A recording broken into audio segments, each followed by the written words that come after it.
Welcome to another in our series of Kehillat Israel podcasts. This is a recording of Rabbi Amy Bernstein's weekly Friday morning Torah study.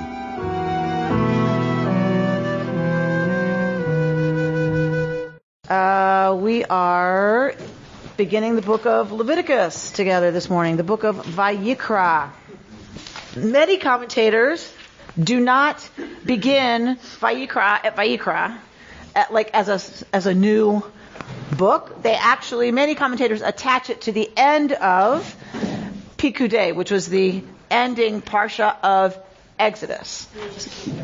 So that this verse that begins our Torah portion is directly linked to the end of Pikudei. So we'll look at that and see if we concur with that. Is the division into books, did someone just decide that one day where books start?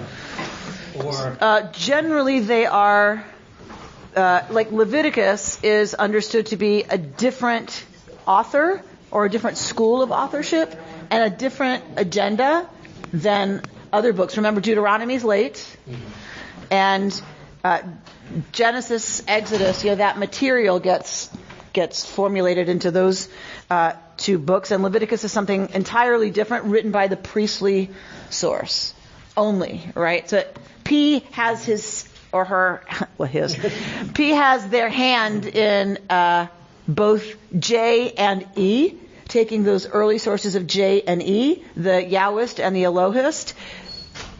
P redacts a lot of J and E and adds all the genealogies, right? Because that's P's interest. And so P plays with J and E and is in there in Genesis and Exodus. It is only P who's involved in Leviticus. That's the priestly writings. Correct. So that this is the manual for the priests. Or some people want to say this is the manual that holds the priests accountable for doing their job, but it's written for the people, so that the people can hold the priests accountable. You can decide if that argument has weight for you or not. Priests wrote it. You think it'd be loaded with what's for their benefit. So, to say that it was written by the priests for the people, you wouldn't think it would go that way. You wouldn't think it would go that way. In the ancient world, in the ancient Near East, out of which this religion emerges, the biblical cult emerges, only the priests knew the rituals. Only the priests knew what happened in the sacred precinct. And a regular Canaanite would bring their offering, the priest would take it from there, and that's it. The person might have been handed back meat, sacrificial meat to eat, in order to share in that. I don't know. I don't know enough about pagan Canaanite practices to know. I really should. Someday. It's another part of a PhD, but not now.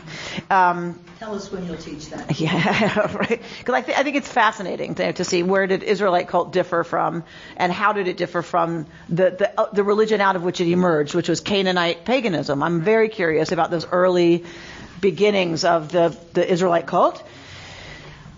But what we know is that the animal would have been taken by the priests, and that's it. That's all the person bringing the worshiper, that's all they would have experienced. This is the first time that the things that happened behind the veil was understood by the people. So that's the only reason, Reuben, that this might have been written for the people. Not because the priests wanted it, but because that was the new arrangement, right? That the people said, not anymore, right? Our relationship to the divine is that you work on our behalf, and we are, veshinantam levanecha v'dibarta bam, and you shall teach these words to your children, and they shall, we're supposed to know what goes on. We are commanded to know. We are commanded to learn and teach it to our children and talk about it all the time. And so it might have been the people's pressure to say, we want to see those books. We want to know exactly, because we've been told we are in direct relationship with God. We are in the covenantal relationship. God is, you now work for us and take on the risk of protecting the sancta on our behalf.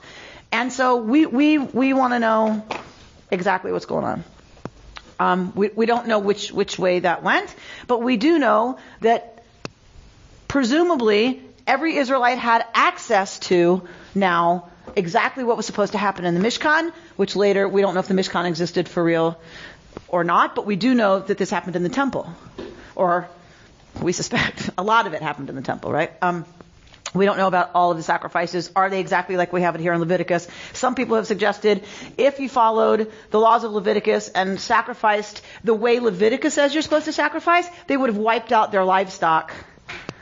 Like it just, if you take people and you take livestock and you take how long it takes to grow a cow and feed a cow, right? Or a bull or whatever. If you really factor that in and the cost of that, and then look at Leviticus and what it tells you have to bring, like all that it would not have added up.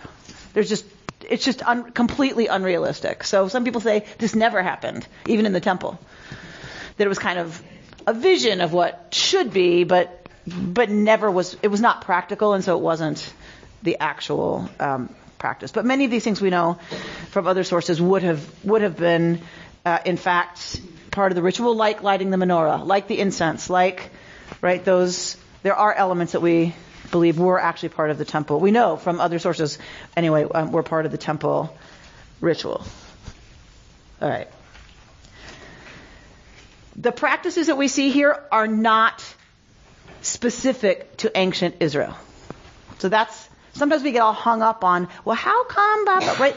Because that's the way it was in the ancient Near East. This is what you did. It was understood. There was sacrifice. Sacrifice atoned. There was a lot of concern with purity and impurity, which we're going to talk about at another time because we're not at that yet. But sacrifice was the way that you initiated contact with the deity, and you hoped that the deity accepted your gift.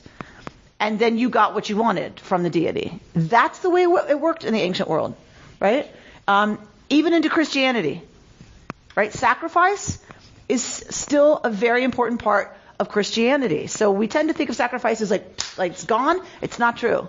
It's still a part of some people's understanding of a right relationship with the divine requires sacrifice. Even Lent. I think they're in Lent now. So, but sacrifice meant sacrifice. It did not mean giving something up. Sacrifice meant the death of an innocent. That's the whole premise of Christianity, that Jesus sacrificed his life. And he had to be innocent. Yes. The victim, for sacrifice to be effective, must be innocent. Otherwise, it's too close to, well, if you're not a nice person, then we just kill you because you're a criminal. The victim has to be innocent in order for it to take my place, right? And take what I deserve. So that's the way it's always worked in the sacrificial system. The sacrifice must be innocent. And taken to its extreme, even think about all those times that young women were chained, to a rock, because somebody's going to war and they want to propitiate the gods, right? It had to be an innocent victim. And victim, by the way, victim comes from sacrifice. That word always meant the sacrifice. So is that like when they say Jesus died, he died for our sins. So he was pure, and then so that he was innocent. He was innocent, and because they couldn't have had someone who had committed a sin, right? Presumably, if the victim has to be innocent, you want the most innocent possible. So yes, he was seen as without sin. And then he got rewarded by being reborn. Well, it differs as to what happened. Was he reborn? Did he ever die? Did he ascend? Right? So, Vayikra. How did he get the original sin? That's out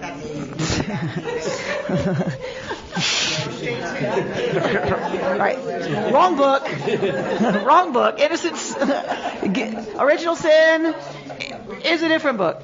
But I want to go back to victim. Right. That word enters our language from this. What I'm trying to say is it was that universal. There wasn't a word victim that meant you got robbed. Victim always meant the offering. The live offering that was killed as part of the sacrifice. Okay? So it was that common. We only have that word because of it was everywhere, this practice, right? All over this part of the world and in other parts of the world as well. But in this part of the world, it was absolutely normative. Okay?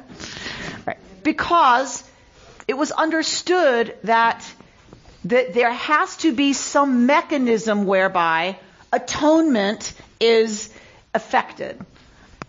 And part of that involved the blood, the life force of the animal, that is a cleansing agent. Those can't be separated. The sacrifice can't be separated from the fact that blood is involved, right? Because we're going to see a lot of stuff that happens with blood. They are related. The life force of the animal, life, intense life. Blood is life intensified 1,000,000 times, right? And sin is understood to be that which is related in some way, or impurity for sure, somehow related to death, right? Or I think it's Rabbi Ira Stone who talks about death in life, moments or actions of death in life. That deafness contaminates life. So only a major life force can clean it.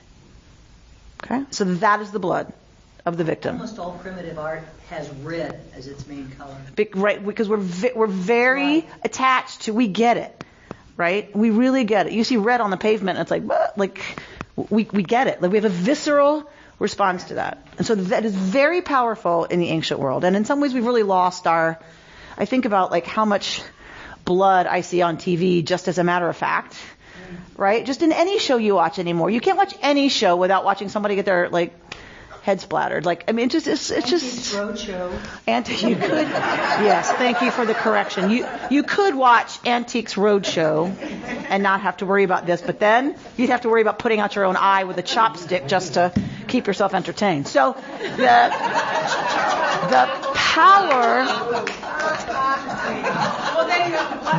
power that this set of rituals has, like we've become so distant from it because we just don't confront it anymore. We don't confront blood anymore. We don't confront death this way anymore. The drama of it is gone. I'm going to read you something later. We're going to get back to that idea later. I'll read you something from Maurice Harris's book, Leviticus. You have no idea. So it's great. It's really great. I mean, for those of us who love digging into the meaning of Leviticus, it's great. Not everybody would find it, Is that the name compelling. Of the book? Leviticus, you have no idea? Yeah. Oh. Yeah. No. Is the blood restriction with kosher related in any way to this? Yes. Absolutely. So because we get the prohibition against eating the blood. Right, you can kill an animal, and there's lots of reasons that you can offer one as a sacrifice. You may not eat its life force. The life force was only for cleansing the space, right? The communal space, the temple. If we're imagining the Mishkan, then the Mishkan and the entire camp, so that God's presence could dwell in the Holy of Holies. That's the purpose. It is communal, right? I bring my sacrifice not for me. This is really important to remember. I don't bring it for me. If I'm bringing a sin offering, it's not so that I get forgiven. I bring a sin offering because I have contaminated the communal space. Only I, bringing my offering, can cleanse the space of my sin. And if my sin is there, and then ickiness is collecting, right, then God's presence tries but cannot dwell among us. So it's not about I bring a sacrifice so I get forgiven and now me and God are groovy. That's part of it. It's there, but that's not the point. The point is it's communal. So you can't kill an animal and then drink its life force so that you get more life, so that you get more powerful, so that you get more vigorous, so that you get younger. Like whatever it is people, think of all the stories we've heard, and still it happens, right? That people eat parts of animals and ingest things so that they're going to take on that power from the animal. We are not allowed to do that. That was one of the accusations during pogroms, that Jews sacrificed children and drank their blood. Right. So Because that's in every culture. Drinking blood or eating tiger's testicles will make you more virile as a man. Like we forever human beings have thought if you eat this part of the animal, it will imbue you with a quality associated with that part of the animal. The life force, just imagine, I don't know what it means, but imagine why you might drink the life force of an animal. Right? I mean, I'm filling in the blanks about being more vigorous or being more youthful or being more, but you can imagine what people might have thought about taking in that life force. So Torah says, absolutely not. You cannot do that. So so it says you cannot eat the blood. And so that part of kashrut has continued, to be binding as far as halachic Jews are concerned. That is still binding. And so that is why the meat is soaked and salted, to remove all the blood. Okay. I've heard that Leviticus traditionally is the first book of Torah taught to children. Because Why? It's the most Certainly it's not the easiest. No. It's the most straightforward. There's less until you get to Hasidism, right? And the altars on the heart and the sacrifices your thoughts. Until you get there, it's pretty straightforward, right? That what happens and what they're supposed to do and the sequence. You light the menorah, you light it in the morning, you light it at night, you bring a sin offering for this, and it's a bull and it's not a ram, and it's so it just kind of it's less remez and sod, less stuff underneath. So they kind of start there. I have a quick question. One day when I was baking a coven challah with a bunch of women from Chabad, so when I put the eggs in, I put it in the bowl, but they would crack each egg separately in case there was blood in it. Right. And only if there was no blood, then they could use Correct. it. So I didn't ask the whole history of that. She said, okay. I'm not sure that's it though. I thought it was just I don't think it's you can't eat blood. I think it's something about the egg might have been fertilized. Right. That there's a different. Then it's treif. Okay. Then it's more chicken than egg. I think that's it. I'm not sure. Don't quote me. But I think that's what it changes the status of the egg in such a way that the laws of kashrut become different. I can't remember if it becomes treif altogether, like it's immediately treif, or if it's subject to different laws of kashrut and you can't put it in a challah then because you can't. Okay.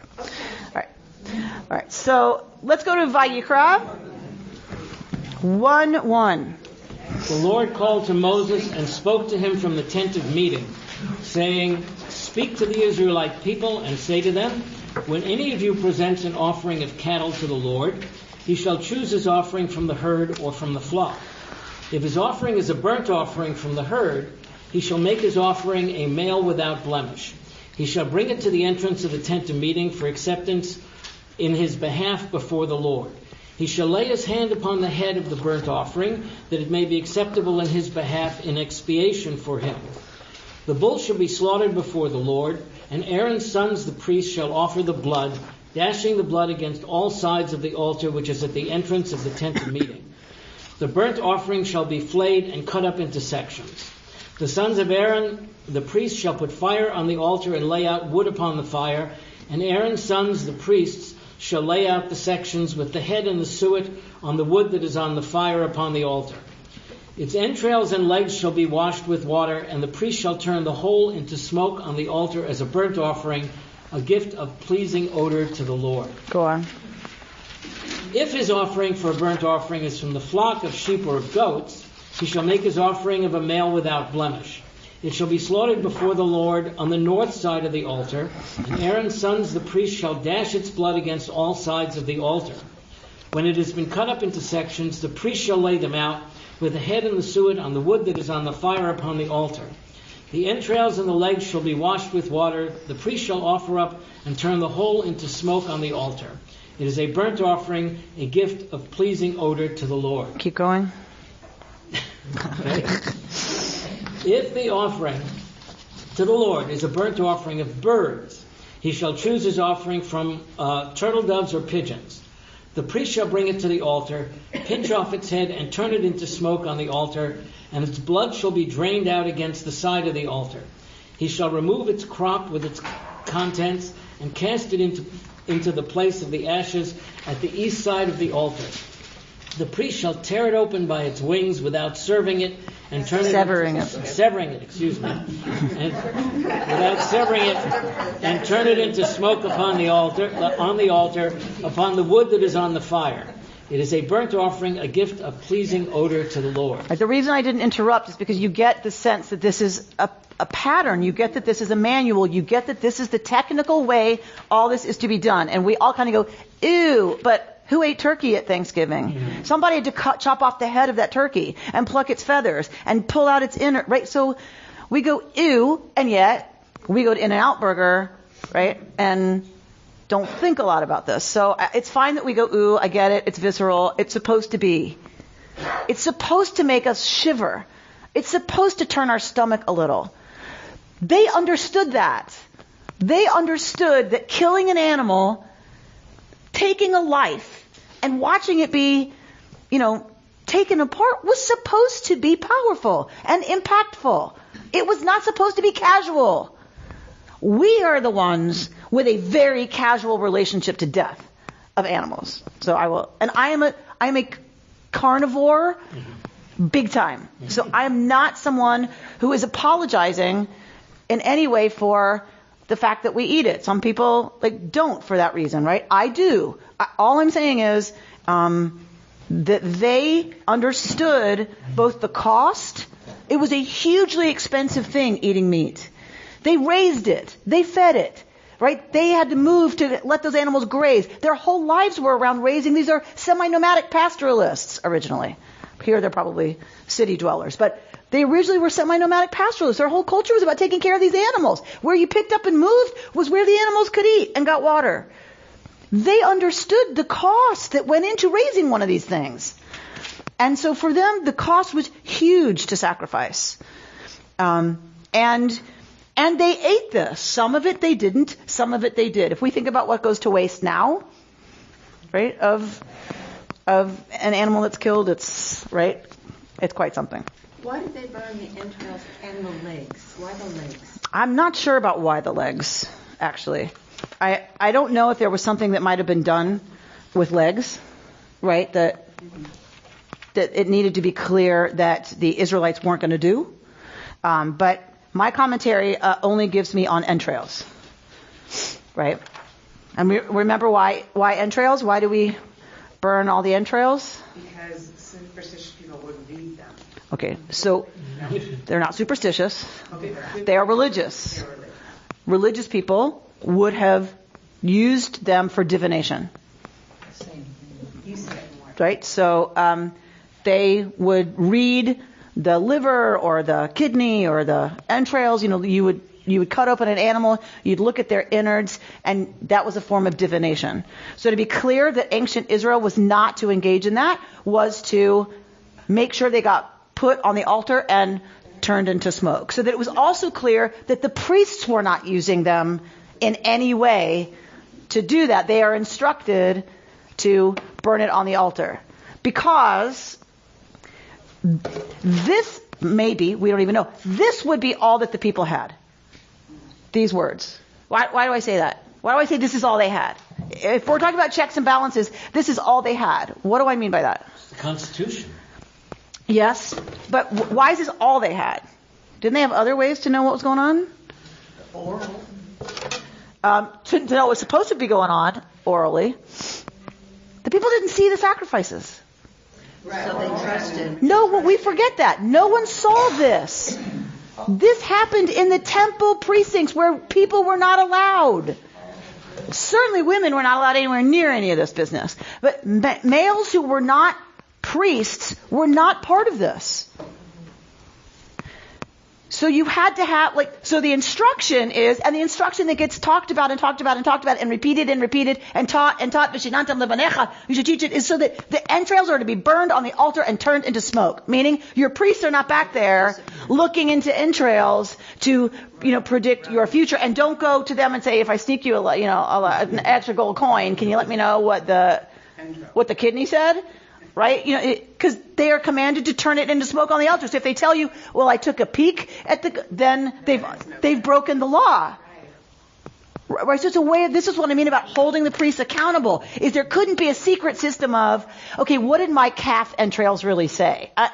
I know we're not supposed to do that anymore, but I know you saw them, right? But it's like, they got turned into smoke on the altar. I can't, Anyway. Two things. There are many children still in the area where I grew up who are part of 4-H. And they raise the animals to sell for slaughter. They're very attached to them. They raise them from babies. They feed them. They groom them. And then they take them to the auction to be sold for slaughter. Mm-hmm. That really makes you aware of the price of life more than the value of the meat.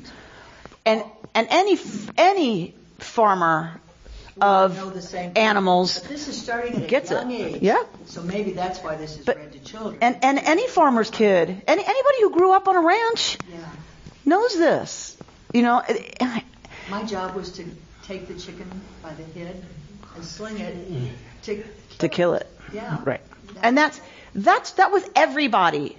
We tend to think about we're going to name the exceptions now, like the people who are still close to that. But once upon a time, anybody who ate chicken for dinner had to kill it. If you lived on the land and you ate animals, it's because somebody killed it for you. You went and exchanged this for half a cow. And everybody understood that, right? And it's we who are naive about this and are somehow protected. But throughout human history, people were very close to this. They understood that if you ate meats because you hunted it, you killed it, or somehow you had to deal with it. You had to deal with what that meant.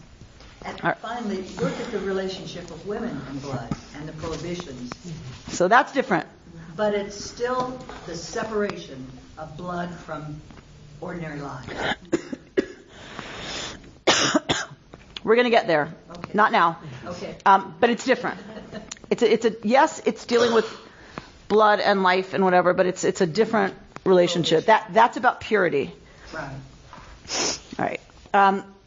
So you get this idea that for every kind of offering, this is what's going to happen, and its entrails are going to be burned. It's for a pleasing odor to God, right? That's what God gets from it, is the reach nichoach, the smoke, the smell. If you've ever walked by a barbecue and you like meat, I start salivating immediately. It's not even a voluntary response. I walk by a barbecue and I start salivating, and I notice that I'm famished. I'm so hungry. I'm ravenous, right? And that's a normal response. That protein was very rare in the ancient world. You didn't eat it very often. So that smell was an incredible delicacy, right? And so that's what God gets from this, right? We superimpose on God, we project onto God an enjoyment of that smell. And so that's God's part of the offering. That's why the fat is offered to God, because that smell is so amazing and so pleasing. Reach nichoach, a way pleasing odor, is what God takes away from every sacrifice, as well as being together with the Israelites who ate that meal. Right? The Israelite ate the sacrifice, and so did the clan, presumably. And so you're sharing a meal with God. That's the point of sacrifice. Two things: to cleanse the communal space with the life force, and to eat with God. Every time we see an important thing happen, it is celebrated with a meal. Abraham cuts the covenant with God. What happens? God says, come with and you eat. Right? We have the Moshe and the 70 elders. What are they called up to do? You witness that God is in relationship with them. We have the theophany, blah, blah, blah. And then they have a covenantal meal. Right? You sealed important things in the ancient world with food. Still today we do this. You don't have any important occasion in your lives, I would bet you, that didn't involve a meal, where the guests are invited to sit with you and eat, and with the celebrant. If it's the bride and groom, if it's the bar mitzvah, if it's, whatever it is, it's the mother who's just given birth, whatever it is, you sit with the celebrant and you take part in a communal meal, and that kind of, it finishes, it seals the event, the change of status, or whatever it is that's happening, right? After a funeral, the first thing we do is go back and eat with the family. It's a seudat mitzvah. It's a mitzvah eat with the family right after that. You accompany them into those first steps of life after they've buried a loved one. And some people feel that kashrut might have been established in part to keep us from eating with people who Sure. follow the laws of kashrut. Sure, absolutely. We wouldn't intermarry because we don't socialize. Because socializing and eating together would have formulated very close relationships. Right. That's the point, right? The Israelite is coming to eat with God because that is intimacy. That's an intimacy that we are seeking through sacrifice. I just want to point out that we are given the Olah here, so going with that one, it's completely burned up, and we're not. Right. Correct. Yes. So in the case of the Olah, all of it is burnt. It is not a part of a meal. So only the Holocaust is offered that way. It is only the Holocaust that is completely burned up. Every other offering is eaten. This image of God, I guess, being able to smell. What do the rabbis make of that? Of course, it's metaphoric. Yeah, I mean, it's kind of the God. Say the rabbis, because that smells good. Because God forbid we should think it's literal, right? Because that would be heresy. But yes, it's certainly remnants, right, from a time when the gods were seen as eating and drinking and otherwise. Who's been in my box? And it says Rabbi Amy's markers. And I had 2 pristine erasers in there. Okay. A little chat with the religious school. See, look at that. Unbelievable. I know, right? All right. There will be blood. So the word... yeah, there may be blood spilled. That was a joke. That was a joke, and we are laughing at that joke. Korban is the word for sacrifice. Yes? From the Hebrew shoresh, what? 3 letters. It's always 3 letters, usually. Well, give me the letters. Kuf, Resh, Vet. All right. And Kuf, Resh, Bet always has to do with what? To draw near. Closeness? Close. Remember, we're always dealing with the shoresh. So the shoresh, Kuf, Resh, Vet, is always about close.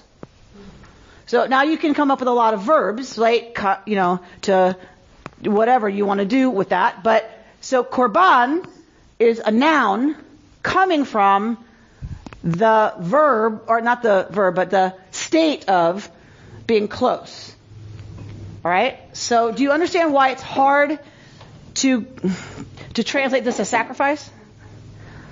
Right? So you translate that for me. It's the noun coming from the shoresh, meaning close. Translate this for me. Closeness. Closeness. Oh, that's an adjective. Right. It's a noun. It's a thing. Proximity. That's proximity tells us about a state generally, right? It's not.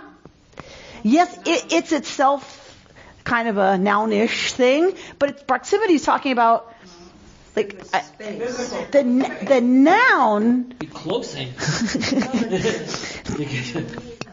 Closing might be more of a verb. Intimacy is better. Relative, it is relative. Intimacy, better.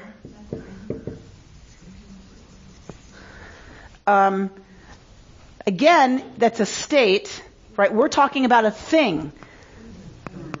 The real thing, the thing that causes this. Intimicizer, right? Like, right? Closinator. Don't we use the word shalom to mean one? No. No.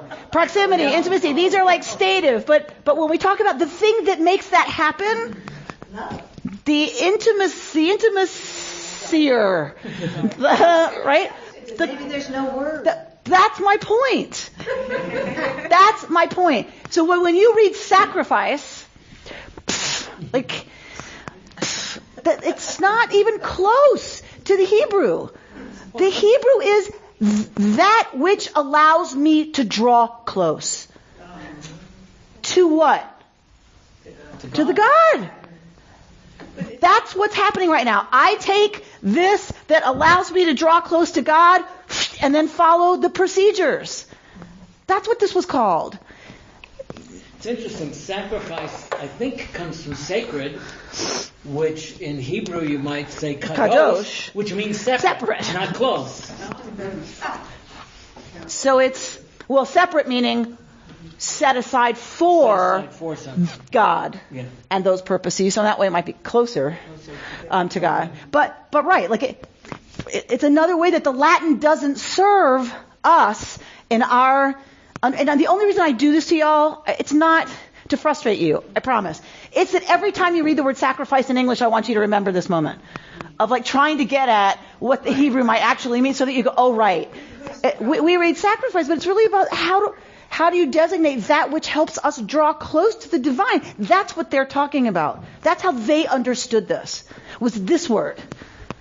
But the adjective for this unable to speak thing is ephemeral. That's why you can't say it.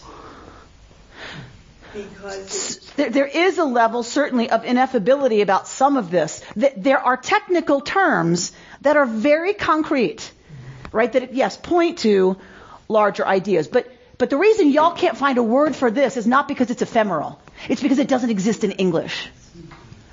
That's my only point in illustrating this is not an ephemeral concept. Yes, it points to an ephemeral concept, but the lamb itself, the sheep, the bird is not ephemeral. What's the word for that, right? Well, if you're basing it on the verb being close, there is no noun that goes with that that's about an object in English. And that's all I'm trying to point out is they would have understood it very much in the realm of korban, of drawing close. My question is that when the priests were doing the sacrifice officially in the temple, the people, did they even understand what was going on in terms of getting close to God, sacrificing, because they weren't experiencing it, the priests did. So that's a very long discussion. And if you look at Jewish history and you look at the prophets, right? Actually, I lied earlier when I said this is exclusively P, when I said that to you. Because we also know that we're going to get, as part of Leviticus, the source that we call H. Remember I taught you about H? Who's H? What's H for? What does H stand for? Oh, my goodness. Well, at least I know that I can teach material over and over again. And y'all won't know. Holiness code. Holiness code.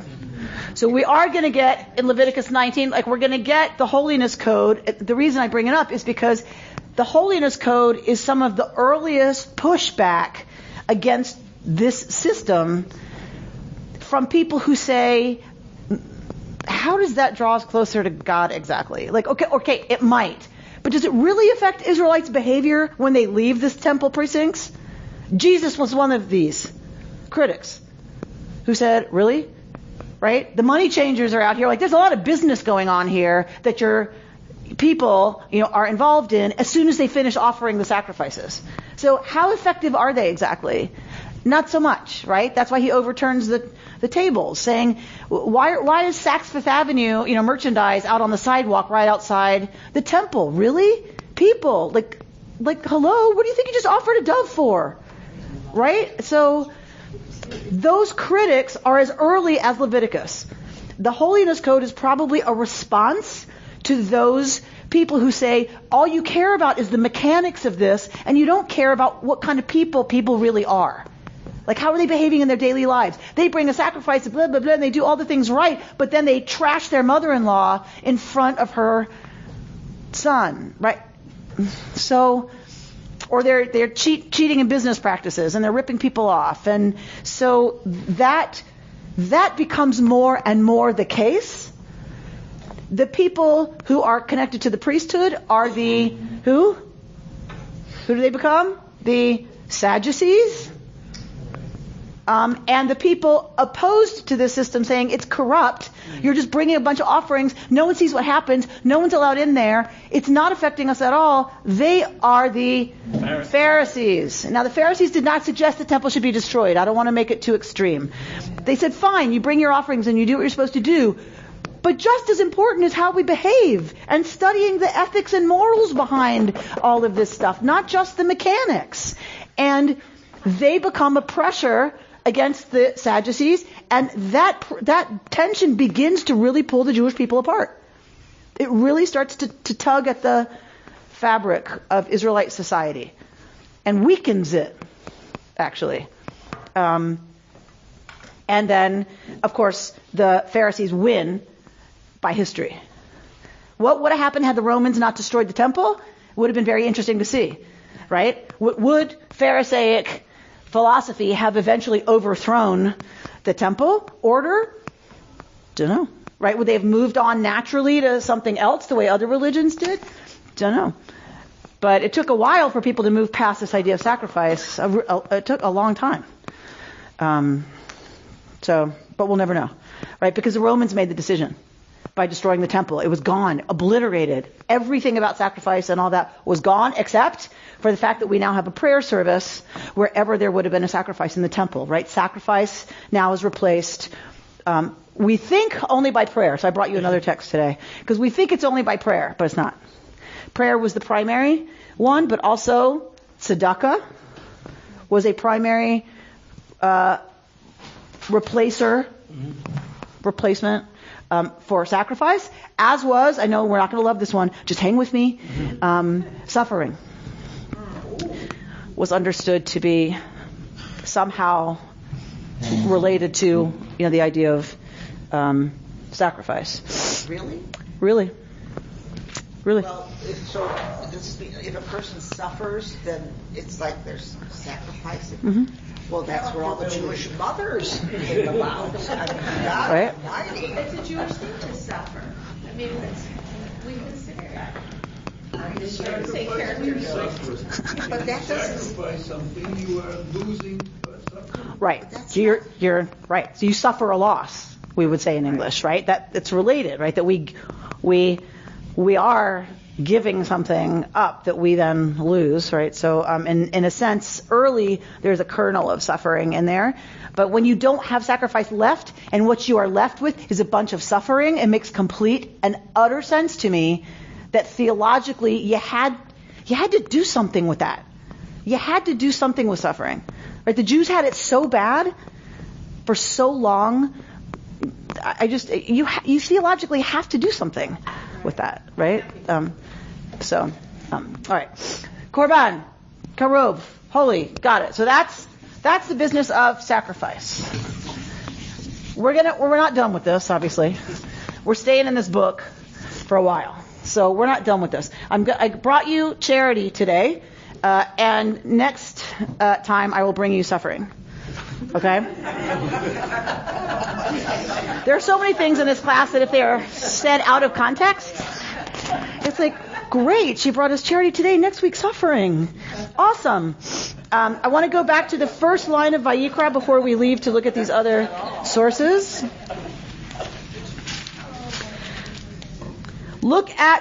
Go back, keep your finger there at the first sentence, and then go back to the last sentence of Exodus. Keep your finger on 1:1, and then go back to the last verse of Exodus. These are your books, it's your Torah. You can do this. You can handle it. Find Exodus. Find the last verse. Got it? Yes, you got it. All right, good job, Reuben. So, Elena, you were there. Read the last verse of the book of Exodus. 38, for over the tabernacle a cloud of Adonai rested by day, and fire would appear in it by night, in the view of all the house of Israel throughout their journeys. That's it. What? That's it. That's the list. Okay, go to the second to last. Okay. I But did. if the cloud, or when the cloud lifted from the tabernacle. No. Where does it say Moses? Oh, when Moses. When Moses finished the work, All right. All right. So look at 34. When Moshe had finished the work, the cloud covered the tent of meeting, and the presence of Adonai filled the tabernacle. Moses could not enter the tent of meeting because the cloud had settled upon it, and the presence of Yud-Heh-Vav-Heh filled the tabernacle. Right? Okay. So and then our last verse, for over the tabernacle a cloud of Yud-Heh-Vav-Heh rested by day, and fire would appear in it by night, in the view of all the house of Israel throughout their journeys. Some commentators want to say this verse is telling us that the Anan, the cloud, is not different from the fire. It appears differently. That the Anan was cloud, it appeared as cloud by day, but it appeared to them as fire by night. But then it was the same thing. It was the kavod of God that appeared to them, to the people differently during the day and at night. In verse, whatever that was, 36 or whatever, what did it say? It said, Moses lo yachol. Moses wasn't what? Able to enter the tent. Right? It doesn't say Moses was forbidden. Right? It doesn't say he was told not to. What does the Torah say? Lo yachol. He couldn't. Hold that, and we come to verse 1:1. Vayikra el Moshe vayidaber Adonai elav me'ohel moed lemor. God called to Moshe from the tent, saying, right? Speak to the people of Israel and tell them blah, blah, blah, blah, blah, blah, blah, blah. So the rabbis say that when the presence of God filled the tabernacle, and it's the Torah tells us Moshe lo yachol to enter. He wasn't able to enter. It's a beautiful teaching because the rabbis are not going to leave it there, right? God forbid. Like there's a beautiful spiritual teaching here, and the rabbis say Moshe was so overcome, so overwhelmed, so moved, so whatever that lo yachol. He couldn't. He wasn't able. He understood that he wasn't able. The presence of God filling the tabernacle made him understand somehow lo yachol. I think it's Aviva Zorenberg who lifts this up out of the tradition. He realized he wasn't able. You can fill in the blanks about what that means. But he realizes lo yachol. And the rabbis say, because Moshe knows lo yachol, then we get the next verse, Vayikra Adonai el Moshe. It is that triggers God to call to Moshe, saying, come. It is when we realize we are not able, that we feel it is too much. It is overwhelming. There is no way I can do this. It is just too huge. Too daunting, too scary, too complicated, too whatever. That is the moment that God calls to Moshe and says, come. That God, in a sense, helps Moshe step forward and take on his role as leader. Because God understands that it feels too much. And Rashi on this line of Vayikra says, Vayikra, the word Vayikra, and God called, it's Lashon Chibuk. It's the language of affection. It's the language of Chibuk, in modern Hebrew is a hug. It's a language of intimacy. That whenever we see Vayikra and God called, it is followed by something that is about intimacy. And that God understands that Moshe is in a place of lo yachol. I can't. That he truly wasn't able. And that is what triggers Vayikra. The language of, in my imagination, it's like, then I can help you. Right? As long as we go, I can't, that triggers the divine to say, yes, you can. Yes, you can. This is different from the other time when Moses said, I can't do that. Right, send somebody else. Right? Send somebody else. Because then he's all up in his head and he's all, right, it's not me, you need somebody else. Here it's like, lo yachol.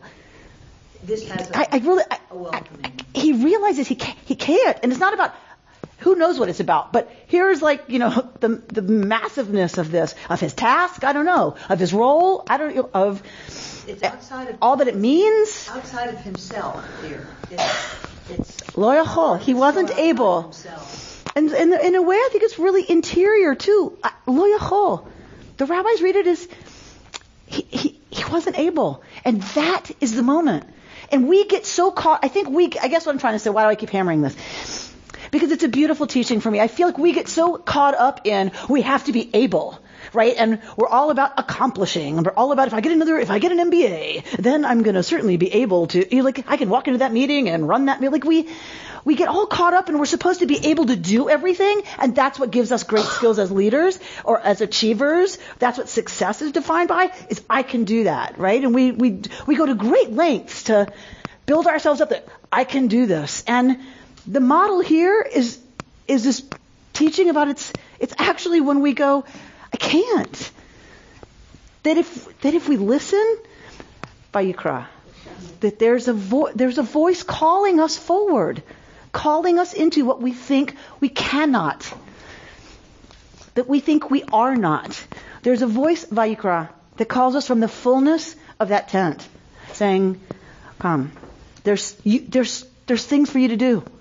Come on, I'll tell you. I'll help you. I'm."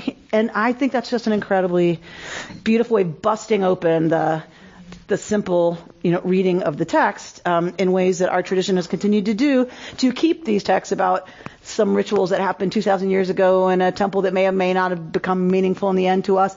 This is what keeps it so deeply relevant and meaningful. It would have been more understandable if the Vayikra followed the Lo Yachol. You would have thought. So that's why I said earlier, some commentators want to read this as a continuation of Exodus, not as a new beginning of a new book. That's why I said that. They said it does belong to, you mean even before the last lines of Exodus? Take 2 pieces of paper.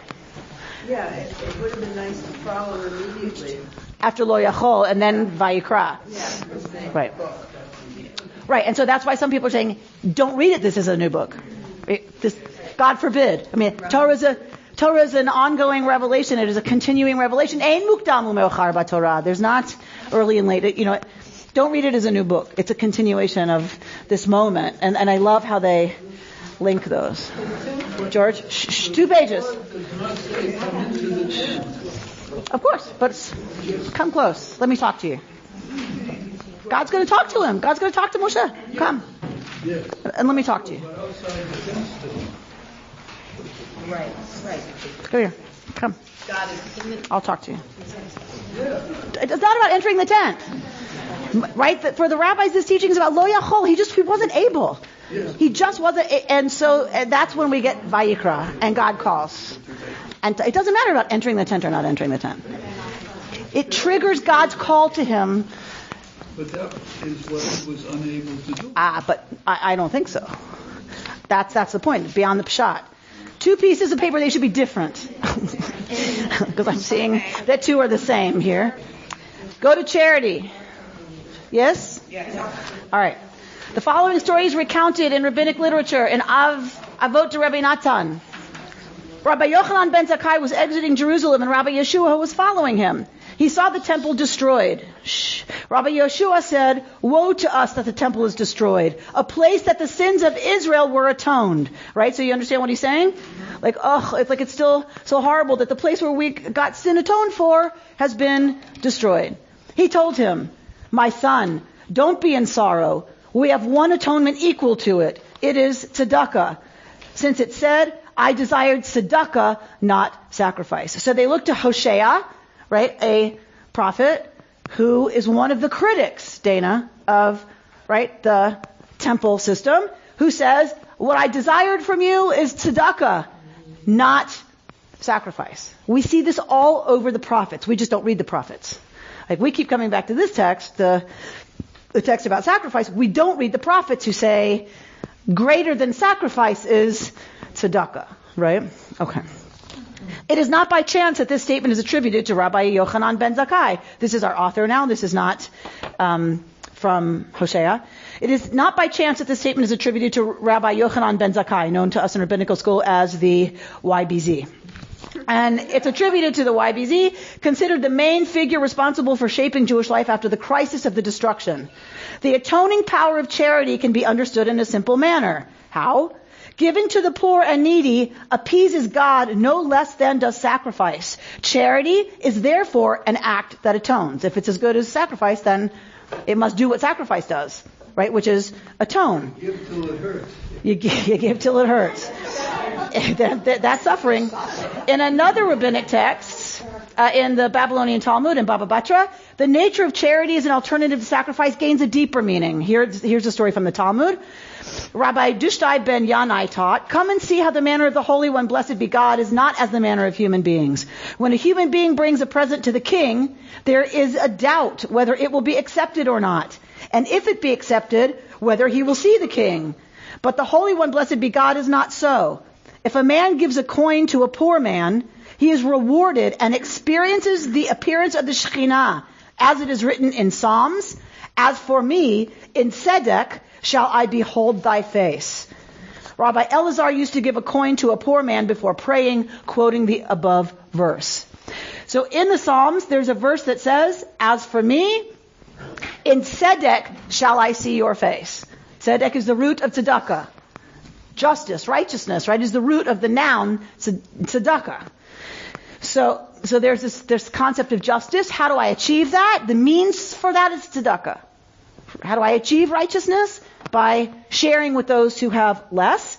And in Psalms it says, that's how I behold thy face. And so the rabbis in the Talmud are saying, you give a gift to a king, the king may not even accept your gift. And if the king accepts your gift, the king just may keep it and say, bye-bye, like no more time to see people today. But not so with God. And it shows us that in the Psalms. That if I do tzedek, I behold the face of God immediately. I behold the presence of the Shekhinah. Okay, beautiful. It's a beautiful teaching. The Talmudic statement sets charity within the problematic character of an offering. This person's writing about offering as complicated and as anxiety producing. Offerings are always anxiety. I went over this with you last year, but it's kind of deep. I mean, it was even hard for me, so it's like, I get it if you don't remember. But the whole thing is that this person offering, you don't know if it's going to be accepted. There's an anxiety built into offering gifts. And in the ancient world, offering gifts to people and gift acceptance was the system of monetary exchange. It wasn't, I give you money and you give me something you think that money's worth. It's, I give you a gift. Now if you accept the gift, it's reciprocal. You now owe me. The more gifts you give, the more people owe you. Does that make sense? Mm-hmm. And the commodity was being owed a favor, a gift. Okay? So that's the system that we're talking about producing a lot of anxiety. Because if I offer you a gift, if you don't accept it, I have no way in. I'm just cut off and rejected. And they say this is the real meaning of Cain and Abel. That Cain's sacrifice wasn't accepted. He was cut out of the cycle of gift giving and receiving. And because he was cut out, he was cut off. And that's why he's enraged and kills Abel. All right. So do you see why this thing about tzedakah then becomes important? Like if I give you a gift, you may accept it or you may not, but not so with the Kadosh Baruch Hu. The Holy One, if I give tzedakah, if I give a gift to a poor person, immediately I will, become into the divine presence. All right, so that's very comforting if you're in the cycle of anxiety about giving and receiving. All right. In the next statement, drop down to that last paragraph. In the next statement, the Talmud provides a bold reason for why charity secures this closing of the gap established by the gesture of the offering. This teaching is introduced by a rare formula. And this happens in Talmud. Were it not written in Torah, one would not dare to say it. But we're going to dare to say this shocking thing because it's written right there in Torah. Now, generally, what are they going to do with the verse where it says this in Torah? What are they going to do to that? They're going to completely flip that verse on its head. Completely. It's written in Torah. You don't look at us. Don't shoot the messenger. It's written right there in black and white, right? But they're going to take what's written in black and white and completely turn it inside out. That's what they're going to do here. Were that written in Torah, we wouldn't dare to say it, but here it comes.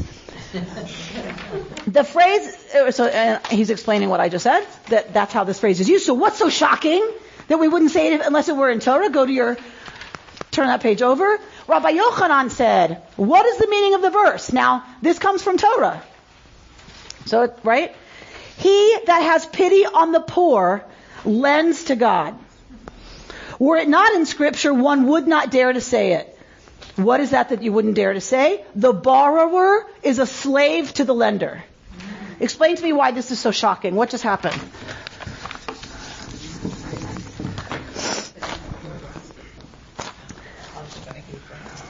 He that has pity on the poor, here's me, right? Pity, I'm sure, means giving, right? To the poor. What does it say? Lends to God. What is the shocking thing they're going to take from this sentence? It's the next line. That the borrower becomes a slave to the lender. Is that justification for anonymous giving? No. The borrower becomes a slave to the lender. What is this saying? If I give to the poor, God owes me. I'm taking care of God's debts. And if I give to George because George doesn't have, God is supposed to take care of George. I'm paying God's debts by giving George money. And if I paid God's debt, what does that mean? God is now beholden to me.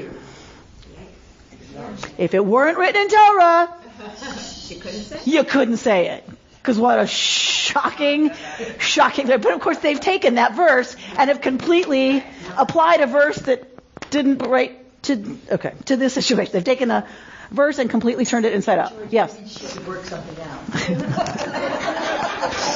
just did this upside down. Yeah?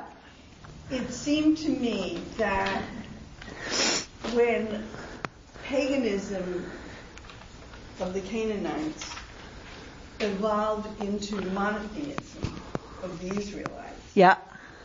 they couldn't get rid of everything. Right. They got rid of idols, but they couldn't get rid of sacrifice. Didn't want to get rid of everything. Okay, so they couldn't get rid of sacrifice or didn't get rid of sacrifice. Right. So with charity and the concept of community that came from us leaving and being together for 40 years in the desert, charity is replacing the sacrifice. Later.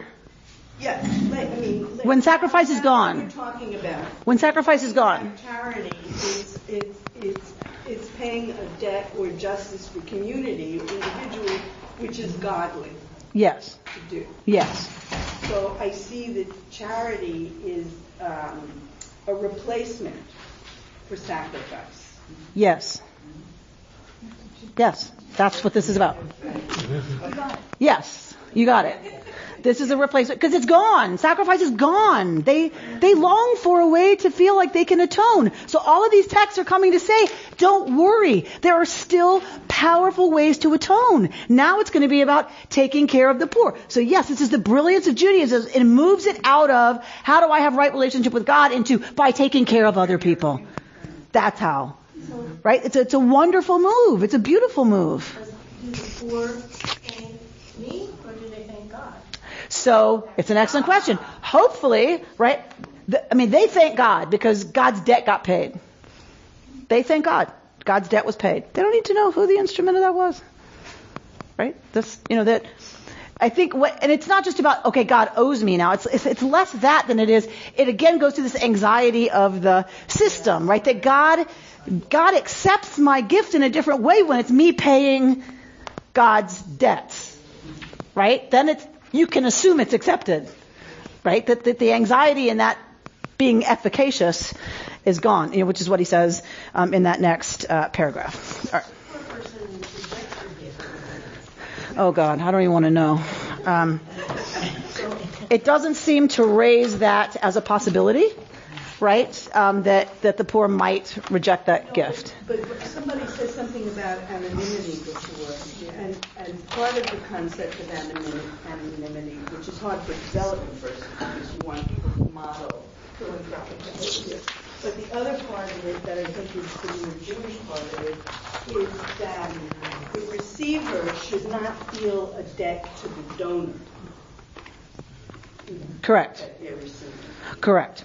All right, quickly. I'm not going to go over it with you. I know I'm keeping you past your time. I'm sorry. The page in Hebrew. So the Hebrew is number 71 for anyone who wants to work through the Hebrew, with the translation on the other side. But I just thought for our time, this was a very timely commentary. All these sacrifices are to be offered with salt. If you've ever had challah and been in a tradition where you dip it in salt, this is why. Your Shabbos table is an altar, and the hefty challah is a symbol of the offering, right? Because you have two chalot, you have and you dip it in salt because salt was offered with the sacrifices. Salt is a sign of wealth. Salt was very expensive. It was a absolute, not just sign of wealth. It was wealth. At one point, it was money. Salt was money because it was so expensive. Remember, in the ancient world, you can't eat meat for very long unless you salt it. You can preserve meat and it lasts longer if you salt it. So for that and many other reasons, salt was very expensive. Okay, so remember that. You take salt and challah to a new home. Right. So. And it was, of course, a sign of purity, but also eternity. Salt never goes bad. So for all these reasons, it was very powerful as a symbol. What you don't know is that in medieval chemistry, salt had both the qualities of fire, but it comes from water. Salt comes from the sea. So it's got the quality of water and the quality of fire. In the medieval world, if you're talking about the humors, right, there are 4 humors, right? Fire, air, earth, and water, right? And certain ones were opposites of each other. Water and fire were opposites. You only need to know that for this. Okay, here we go. So salt was offered with all of these sacrifices. Why? In order, says our commentary, to proclaim the Holy One ruler over the opposites that exist in the world, and that cause many to leave the faith for atheism, apikorsim, they become heretics, right? When they say that one source could not have emerged into 2 opposite things, right? A lot of religions has this binary, good, evil, bad, white, black, negative, positive, and they're forces that oppose each other, right? In Zoroastrianism, which our prayer book is an argument against, right? You had the source of evil and the source of good, and those were 2 different divine forces, right? So this lingers, right? And that some people go, well, you can't have 2 opposite things coming from the same source, so there can't be a God. There can't be a unifying agent in this world, right? And so it was a force that caused some people to leave, like in our time at science. Whatever it is that caused people to say, that other stuff is mumbo jumbo. In their time, it was that opposites can't be part of one God. That's not possible. Okay. For salt in its taste is simultaneously one thing and its opposite. For it contains the power of fire and warmth, but is the product of water. So that the sages of the Kabbalah say that it corresponds to both the attributes of judgment, din, and of compassion, rachamim. Din is fire, rachamim, mercy, is water. Therefore, it is called the covenant of your God. For by this offering they make a covenant with the Eternal to proclaim divine ruler over opposites. Okay? So we go to our commentators' comments, right? The attributes of judgment and compassion. So on the right-hand side, judgment is din, identical with the sphira of gevura. The Hebrew for compassion is rachamim, an alternative name for tiferet. Well, this is not what I wanted. All right, I'm very upset that I don't have for you exactly why. This was so important. But let me just say, his commentary is that, and I thought the reason it was timely is because that salt was there as part of on the altars to say that God rules over all of this business, both rachamim and din and water and fire, all the things that we see as opposites, and it's offered on the altar to say God is the one in which those differences and opposites are held together. And I feel like in our time, we need more and more ways of reminding ourselves that the opposites are opposites, but they are not different from the divine imperatives, whatever those are, right? Din and rachamim are necessary. The opposites of judgment, strict judgment, gevura and rachamim and mercy and compassion, they're both necessary. And when are we going to figure it out that we need both instincts, both approaches in any given situation? We can't have them be split off and be completely, entirely different things. They're not. Right? The message is you put salt there to say, and there's something that unifies all of it. What is that? Is it America? Is it the dream of a representative democracy? Is it living together as the Jewish people and being part of an evolving religious civilization? What is that unifying field? What is that unifying factor? And how do we continue to remind ourselves that that's a sacred obligation, is to work for getting it, that these things all belong to the realm of something bigger, and that it's frustrating to stay in the world of how opposite and different and opposed we are. But we've got to figure out a way to reach for the melach, for the salt, right? In order to connect to the idea of melech, right? Of that which rules over all of it. And I just am so desperate for ways to do that. I'm so longing for ritual or anything that we can just keep doing to remind ourselves, yes, it feels horrible. Yes, we're locked in this battle. Yes, it feels hopeless. Yes, it feels like it's all coming up, the wheels are coming off the thing. Yes.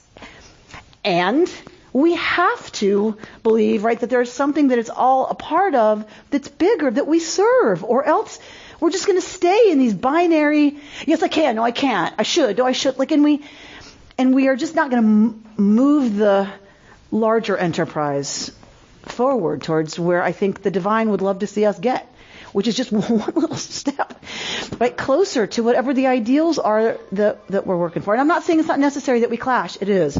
But I think this teaching about melach being put on the altar as a remembrance that, yes, things are very different in this lived world that we live in, and we got to figure out a way to bring it together, to serve the Kadosh Baruch Hu, to serve the Holy One. Blessed be it. God's calling. Amen. God's calling. Vayikra.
You've been listening to Rabbi Amy Bernstein's Friday morning Torah study from Kehillat Israel in Pacific Palisades, California. For more information, go to our website, www.ourki.org.